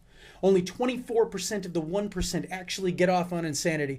Jeffrey Dahmer's insanity defense was rejected because he was too sane. I just want to put that in context of the miracles that are about to take place, okay? So everything's rolling. They rejected my insanity defense. It's not looking good. The night before my bench trial, I call my high-powered attorney, and I'm totally healed. And I said, "Hey, man, what are we looking at? Are we looking at probation? This is my first felony arrest ever." Yeah. I had skated out getting in trouble. I've never been. I was like, okay. He goes, "I'm sorry. They're asking for 15 years TDC, Texas Department of Corrections." I said, "What?" I went back into my cell and I screamed into my towel. Because my kids aren't going to ever come visit me. It's like 6 hours away. I was like, I'm going. And, you know, I was never a gangster, man. I was never a tough guy. I was just a junkie cab driver in a world with a bunch of gangsters doing gangster shit. I was never that, man. I mean, I'm a timid, just nerdy white boy, dude. You were playing a role, man. I was playing a role. And I used to joke and say I was never any of these things. I was just a method actor who got lost in my role. Exactly. And it sounds like that's very fitting for your narrative, bro. It was, yeah, and I just had no place in that world. I probably, you know, it was just not for me, and I made it for me. And I went into this place in hell. So anyway, I'm about to go to trial the next morning, and I was walking, dude, through this leaky tunnel from Nueces County courthouse from the jail to the courthouse. Leaky pipes and everything, swinging lights, looked like something out of a movie, man. Yeah. And I'm walking through. My dad was in a wheelchair, right? My dad was in a wheelchair. He was paralyzed in the story. I see something in the distance. There's 12 of us shackled together. Yeah. 12. That was very symbolic later on. Yeah. And I'm walking, and I looked down. I saw something in the distance. I looked down. It was the same make and model wheelchair that my dad was in, man. Yeah. I'm gonna fucking cry. Think about it. Yeah. And I didn't know what was about to happen, but I knew everything was going to be okay. I'm like, okay, if I'm going to go to prison, I'm going to go up there. I took full responsibility for everything I'd ever done. The night before, I was in my cell, and I was like, I'm going to go to prison, a man of honor, integrity, and respect. And I'm going to go up there, I'm going to try to serve people, I'm going to serve God, and try to bring people to him. That was my goal. And when I took responsibility for the aggregation of all the bullshit that I did since I was 13, I said, this is all my fault. Every bad choice that I made from the time I was 13 landed me in this jail cell facing this prison sentence at this time, and it's all my fault. And I gave it away. And I said, wherever you got me going, I'll accept it. And I walked up out of that courtroom, and I'll never forget it. Out of the tunnel, we took the elevator upstairs, and I walked in. He looked like Martin Scorsese, dude. This attorney. It's like a fucking movie. And he's wearing a suit, and he goes, "We beat the case. We beat the case." And I said, what do you mean we beat the case? He's like, "Get in this room." We went in this room on the side, and he said, "Listen." He's like, "I was at the DA's office last night on unrelated business after hours, like 7 o'clock at night." So I called him at 4 p.m. the day before, right? Yeah. So he's at a DA office. He's got all my paperwork because I'm going to court at 8 o'clock in the morning. He's got it in his briefcase by chance, right? By God. And he says the DA caseload switched that day. Got a new district attorney. And he had my file. He said, "Hey, look at this guy's crazy. I get this stupid case. He was in the fast food restaurant. The guy just, I mean, this is a big deal. They usually comb your Facebook. Drugs disqualify you for an innocent." So he hands him, and he says, "Yeah, we'll push it through, whatever." And the next morning, the DA has now agreed to let me off on insanity. It's called a 46C, not guilty by reason of insanity defense. I mean, by definition, you were insane, bro. I was, but the sad part about our country and the mental health and the court system is that you could be completely out of your mind crazy, but if you did drugs, it's like a drunk driving charge. So you put the drugs in your body. There's documentaries about this. Yes. There's a lot, I was just in a movie about this where a kid killed 2 people, and he's going to walk out a free man. Yeah. So it works in my favor, but in reality, it's probably not awesome all the time. Because heinous crimes, people, I mean, I met lots of people later on that walk out. But I went before the judge. He said, "Don't say anything." And they signed it into law, and they slammed the gavel. And I was a completely free man with no criminal record. And they had me on tape. They had me on tape on 10 cameras, taking real property in the state of Texas, and I should have absolutely gone to prison. There's no doubt. But when God has a plan, there ain't no fucking with it, no matter how bad you want to. Yeah. So there was nothing that could stop it, right? So my lawyer tells me, my high-powered attorney looks at me, and he says, "Hey, man," he goes, "you're going to come home in 30 days. But first," and here's the kicker, "you have to go up to a mental institution's hospital. No big deal. It's like you got to go up there for about 30 days, coming home, scot-free." I said, "No problem. I could do that. Jail's terrible. This place sucks." I was like, "Get me out of here. I can go up to a hospital, man. No problem." So I go back to the pod, celebrating. I beat the case, man. I'm beating the case. And I ended up, they came and got me like maybe a month later. And I was shipped to Vernon Mental Institution for the criminally insane. It's a maximum security mental institution for the most crazy people in the state of Texas. So I was in there with Andrea Yates. God told her to drown 5 of her kids. That's all on public record. Yeah. And I was in there with the herders of women and children, serial killers that you see on the CBS News, the serial rapists, the worst of the worst pedophiles, the whole thing. And I walked in there and somebody's nose got broken the first 5 minutes I was on the tier. And it's male and female. It's totally co-ed. So it's a co-ed. Yes. Like just holy damn. And I'm in there. How many kids are conceived in a place like that? Right. I saw it happen. Wow. I saw a serial killer baby get conceived and then the girl got shipped off. That's in the book. Yeah. It's Wow.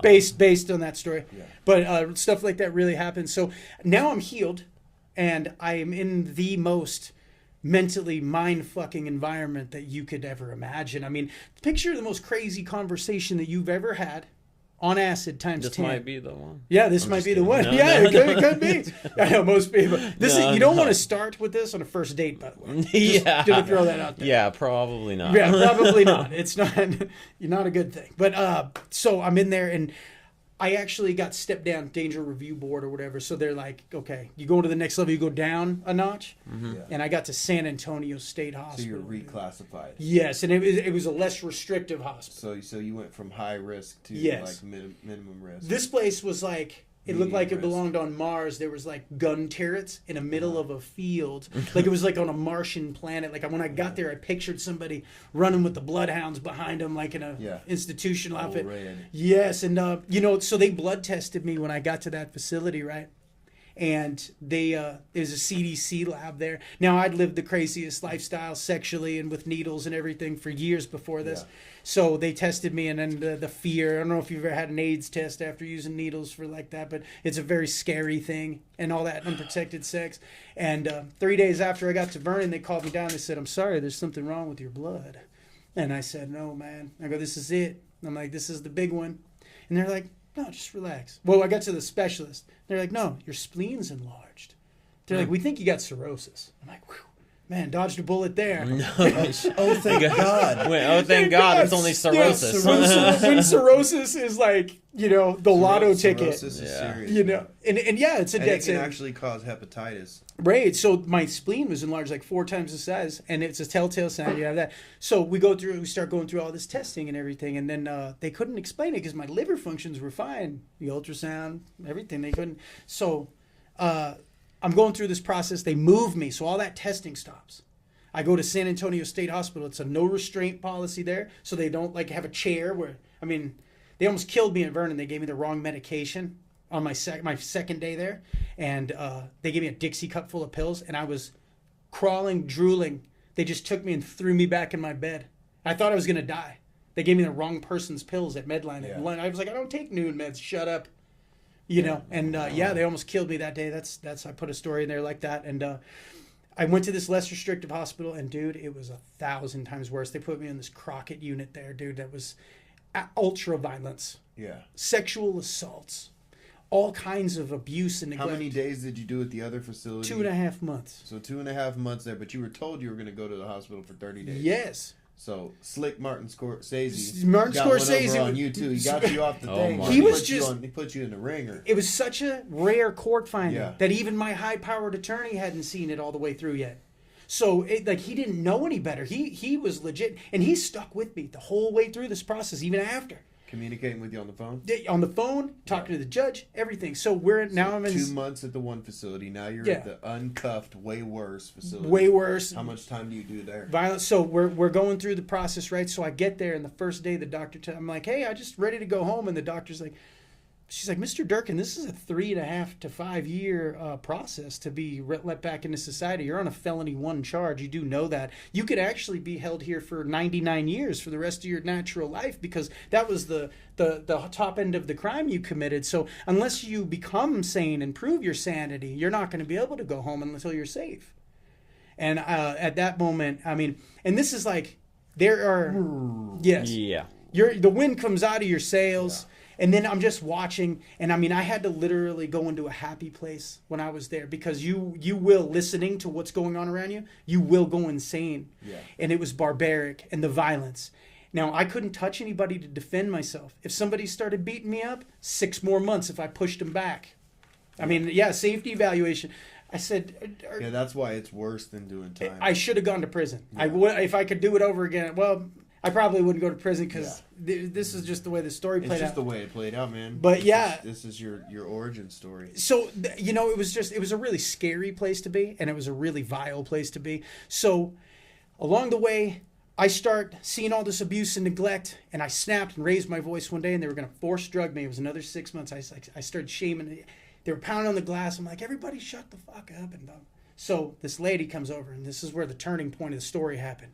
This nurse comes up, and she's like, listen, I know, you're not crazy. She's like, you're not even supposed to be here. And she's like, if you don't like things the way that they are here, Mr. Durkin, this is in real life. She said, you write a letter, and I'll take it up to the White House myself. The White House is the house on the hill, like the big building where all the top brass and the hospital shot callers are at.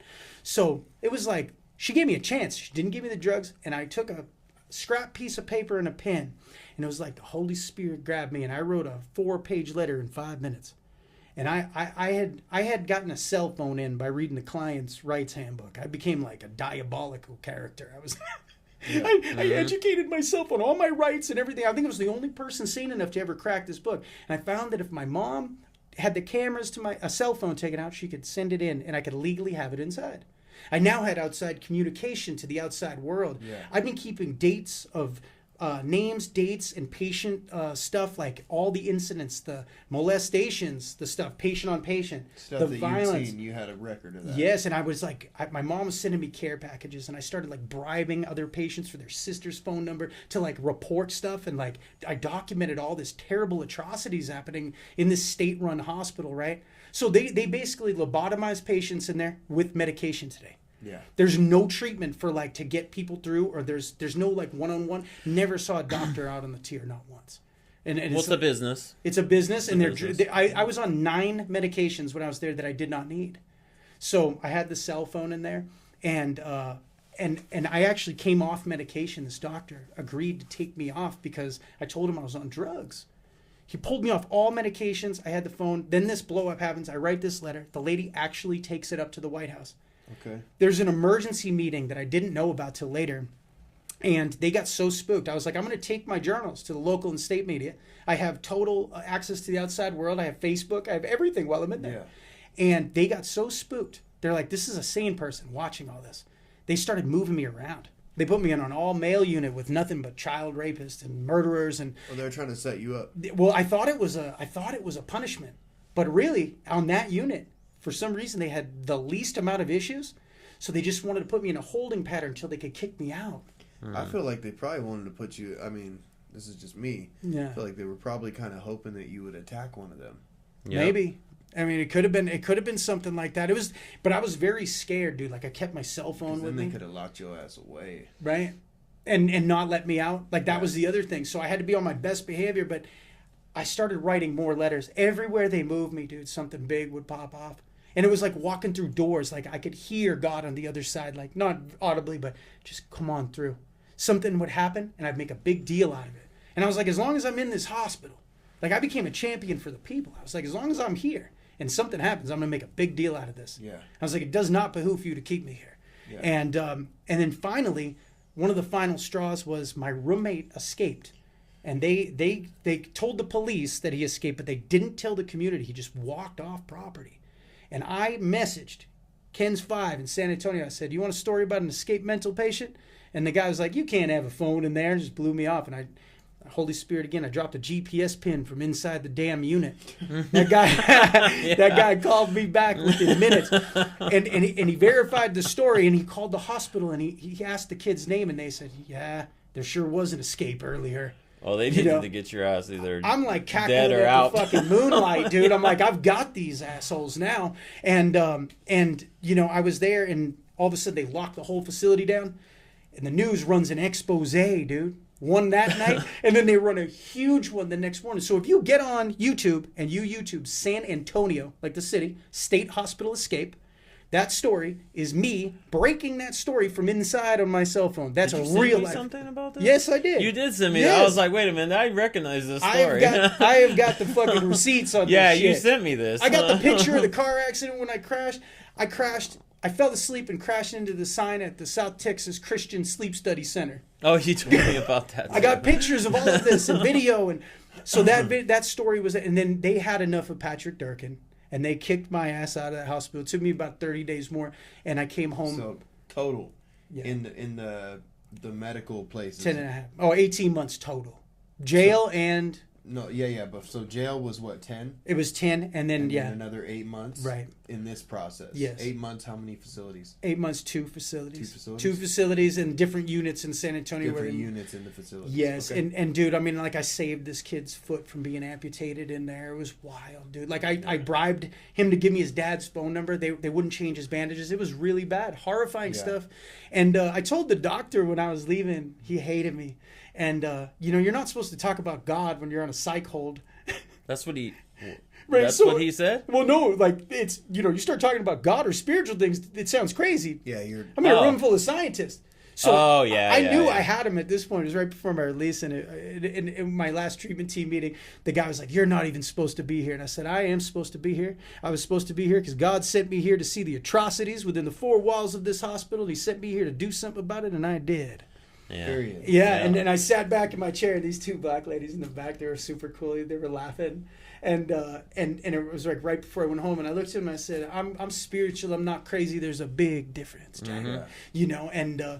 And then I ended up coming home not long after that, and I was a completely free man with absolutely no criminal record. And I swung one more set of miracles where I was supposed to see a psychiatrist for the rest of my natural life once a month, a social worker once a week because of this finding of insanity. Yeah. And I was supposed to be drug tested for the rest of my natural life, and I was going to pay for it after release. And my lawyer went to the judge, and they were friends. She's not a circuit court judge anymore, but they were really good friends. She said, "Take this order and go back home over the weekend. You write it, and I'll sign the new one on Monday." And I walked out with absolutely no stipulations, and God let me out, and I can roam the planet as I choose.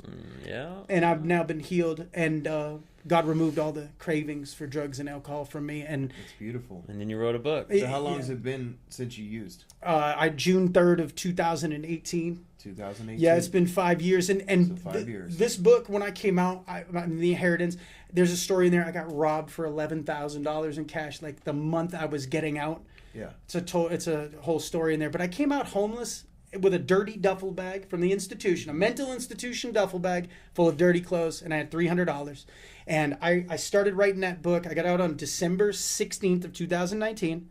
I started writing the book on January 1st of 2020, and I finished it on July 1st of 2020, 6 months to the day exactly. And I did the most irresponsible thing ever, and I did not work or anything. I wrote it, and God elevated me the whole way through. I ended up finished writing it in a swanky canal house, and I have this book, and I shelved it for 2 years, and it came out last Halloween. But I wrote that book when I was homeless and clean, man. Yeah. And God told me to write it, and whatever happens to it, it doesn't matter because God just told me to write it, and I answered the call. It's happening. Yeah. It's happening. It's You know what I happening. mean? People are That's where it listening, began, watching so- it. And Right. So in 5, is it a total of 5 years or just under 5 years where we're at right now? No, it's over 5. Yeah, It's June so, 3rd, over, so 2018. about 5 years. Yeah, In 5 years, you've achieved full restoration. right. You're strong in your recovery. you have a Right. good job. You have a good job. I drove to Washington with the car that I drove to Washington in. I didn't even have a car or a job, and I got my wife now to go on a date with me, and she said, "Yeah, I will." I met her online, and I prayed, and a check for $5,300 for the last of my inheritance right after I wrapped the book showed up in this house I was staying at in the mail. And what in that accident from before, I was driving a 2009 Crown Victoria Police Interceptor model. It was an old cop car turned Oh, cab. I know what this is. First, I said, I'm coming up to Washington. I looked in the Facebook Marketplace. What was the first car that I saw in there? No It was way. a 2009 Ford Crown Victoria Police Interceptor model. And the back had a fucking bumper sticker that said, "Not a cop." No way. I got pictures with me. No, that's awesome. That's awesome. So I drove to Washington. It changed my life. And now I work for I work in a sales environment or whatever. But, I mean, I was just nominated. I made the finals for Leasing Consultant of the Year for the whole state.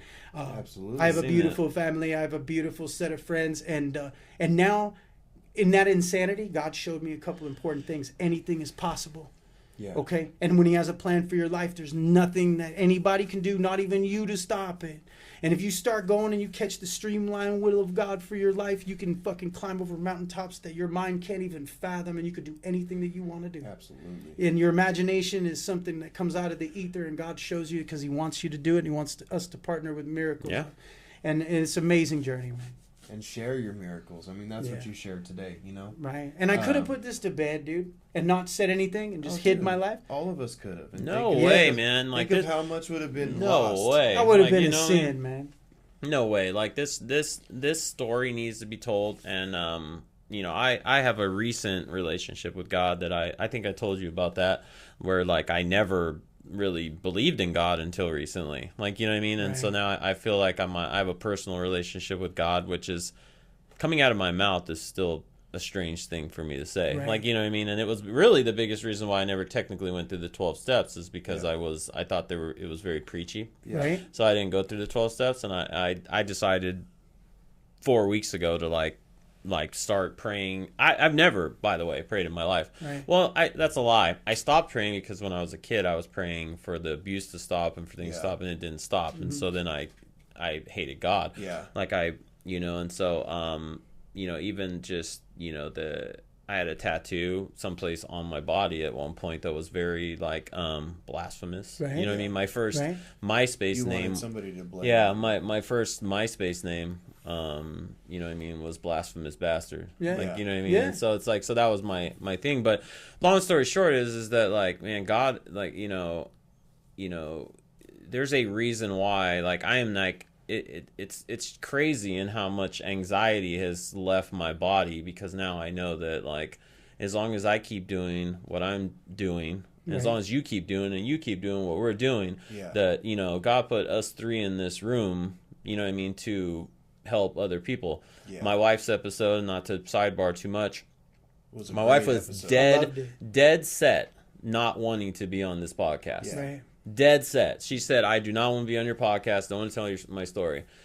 That episode has helped over 40 people get into recovery. The response is great. You know what I mean? Save That people's one lives. episode. Not to mention, I mean, like I want to say like 500,000, if not 1 million people watched it. No. And It's at 1.4 million. And right she, now. yeah, 1.5, I think. It's that at was just the 1.5. last time I checked. But I mean, Yeah. she was nervous about it. And prior to her doing that for his birthday last year, we all went on this cool trip. Oh, yeah, that was my, awesome. My man here works a lot. Yeah. He works a lot. He's one of the most savvy businessmen. That's part of the Raised by Wolves thing. Is every person in the wolf pack has their own superpower, and Joe has very unique superpowers, but it causes him to not have a chance to like slow down sometimes and be present. So we escaped. Yeah, for we his did. birthday. We did escape. We went and we got to be kids. And one of the things that we were talking to his wife about is like, you're gonna come to a place to where you would, because she would be like, oh, the way you talk about your addiction, I could never do that. And I was Right. like, you Yeah. could do that. You could do that, and it would make a huge difference. She didn't want to talk about when I met her. Yeah, she didn't want to talk about when I was met like, her. yeah, I told her, I said, there's a lot of people out there, and young girls and girls your age that have been through it, Right.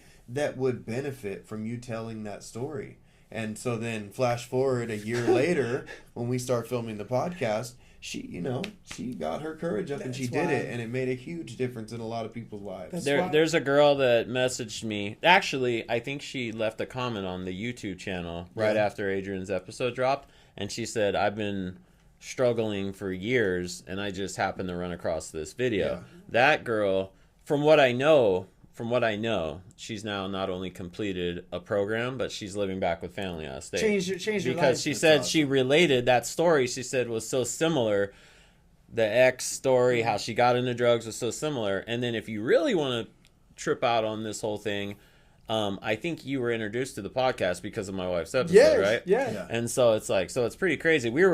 My wife was freaking out because this is how scared she was about when it started. Like, we were refreshing and there was like 200 views. Then we refresh it, there'd be 250. Like, Yeah. she was like, I don't want to see my dealers. I don't want my Yeah. dealers To see. to see that I still owe money to. I'm like, that's what you're worried about? Like, fuck these dudes. Like, Yeah. you know what I mean? Like, Yeah. and so, but it was like, but yeah, she's an amazing woman. She's like a super mom now. She's a Everybody was beautiful asking for woman. part 2 in the comments. They were like, No. Yeah. We're gonna do that. We'll that get that. actually, Yeah. the next episode after yours is gonna be the part 2 because Awesome, now, man. because I'm in California a lot, and all the podcasts have been in Vegas. Right. Yeah. Because I'm in California a lot, my friend has a podcast studio. Well, actually, he didn't have a podcast studio. He had a room like this. Right. And I said, hey, man, I'm in California all the time. We need to build out a podcast studio. Yeah. So then I've enlisted, oddly enough, Nathan, where I met these guys here at. You know what I mean?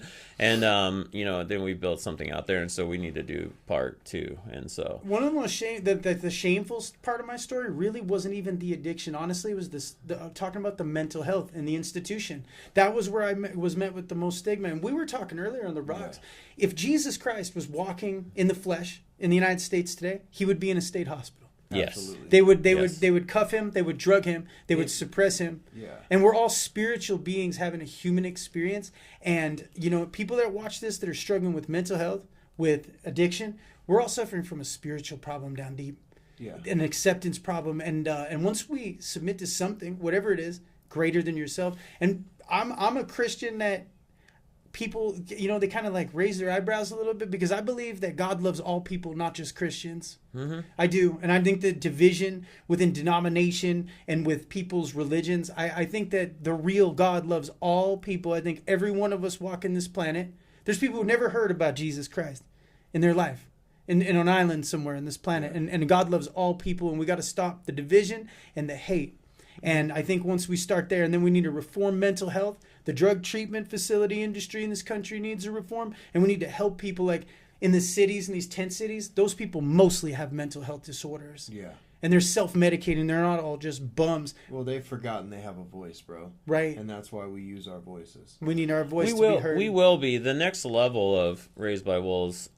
And We'll again, be I don't outreach, sidebar because definitely. we need to, because, you know, we don't have all the time in the world. It's Right. really, you know, we're building a community with this. Yes. It started off literally at breakfast with a couple of us, and we've built now a community where, like, you know, we have patches coming, we have meetings coming, we have call bars, we have a community to where now I had a guy hit me up from New Zealand the other day and said, hey man, like, I know this is kind of weird, you don't know me, but I want to buy one of those patches when you have them. And I'm like, what? You're in New Zealand? New Zealand. That's crazy. Like, I almost thought it was like a spam message. I almost didn't check it. And I was like, yeah, absolutely. And We're reaching across he went the through world. this whole thing about how he's, you know, 2 years, 1 month sober now. And like, you know what I mean? Like he, you know, Crazy. like he's watched the episodes and it's like, wow. You know what I mean? Yeah. So it's pretty insane. It is huge, and it all just comes from, like, the big thing about Raised by Wolves podcast, and it's something that I think is really cool, is like, for me, one of the catalysts for my change was I was leading worship in a biker church. Wow. And I was somebody who, like he talked about, you know, I was really mad at God. I